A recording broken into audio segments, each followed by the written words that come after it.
Thank you, Madam Chair. I'll be, I think, briefer than my colleagues because I was here for an earlier hearing and had a chance to make a similar statement, so I don't want to be too redundant. But Hurricane Sandy hit Rhode Island. It hit Rhode Island hard. The 9.5-foot crest at Fox Point, tidal crest at Fox Point, was the 5th highest ever on record.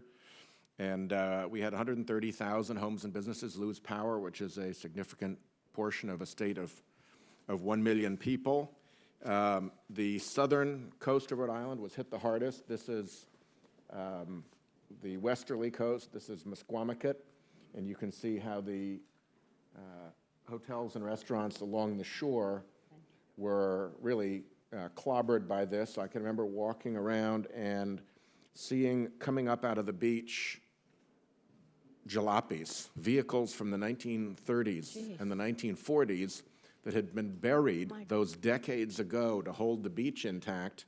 And now, for the first time since then, all the tearing up of the beaches has exposed them like old cadavers from an automotive horror movie coming out of the beach. So a closer up look at that. Let's go to the next one. This is the road, Atlantic Avenue, that goes along Musquamacut Beach. The sand from all that disturbance was piled up chest high. And we're still actually literally digging out from that sand.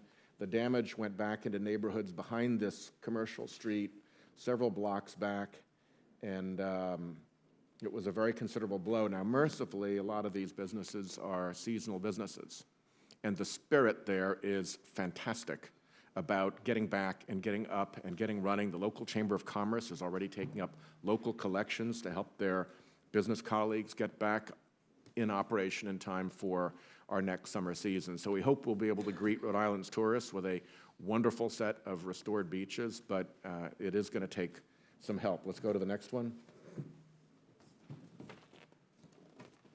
This is further east at Carpenters Beach, where these houses have gone right into the water. They may not look like very big houses, but Senator Lautenberg spoke about the memories involved. These are houses that families have had for 3 and 4 generations.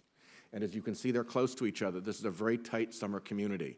And so the emotional blow, in addition to the financial and physical one, is really very considerable. The gentleman here in the green jacket is somebody very familiar to this committee. He used to be a member of it. That's Governor Link Chafee, who was with me touring the damage.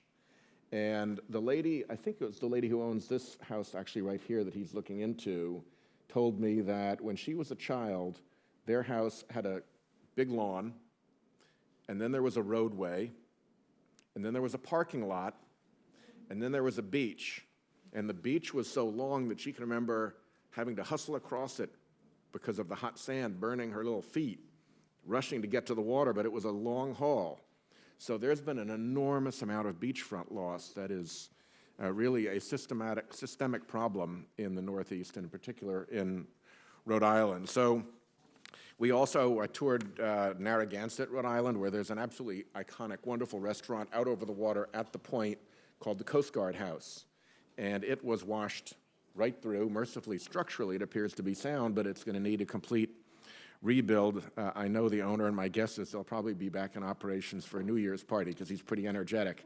But there was a lot of damage. The seawall, the sidewalk. This is big for Rhode Island because we have tourism generating more than $2.3 billion. That's the Rhode Island Economic Development Corporation number. 10% of state and local revenue is tourism related. 5% of our gross state product is tourism related. It's our 4th largest industry, and in 2009 supported more than 60,000 jobs. So the economic effect of this is very, very considerable. And I think I'm delighted that the chairman has held these hearings because I think it's important that there be 2 key points drawn from it. One is that there is a new normal of new extremes, and we have to be prepared for it. The infrastructure for the past is no longer adequate for the new normal of new extremes that we are now facing. And the reason that we have this new normal of new extremes is because global climate change is happening and is real. And we've tolerated the deniers for far too long in this body. The public is with us. The science is clear. Our national security establishments, our business communities all know that this is real. There is a rearguard action in this building led by polluters to try to prevent us from taking action on this. But we have to face the fact that the deniers are wrong. They are just plain dead wrong. Whatever their motivations may be, and that's a separate question, they are wrong. And we have to deal with that. And I think some of the courtesies that we've given to one another collegially really have to yield to the fact that some of the things that are being said in this Senate and occasionally, regrettably, in this committee chamber are just plain wrong. But Sandy shows the price of not being attentive to these facts. And I thank you for your leadership, Madam Chair.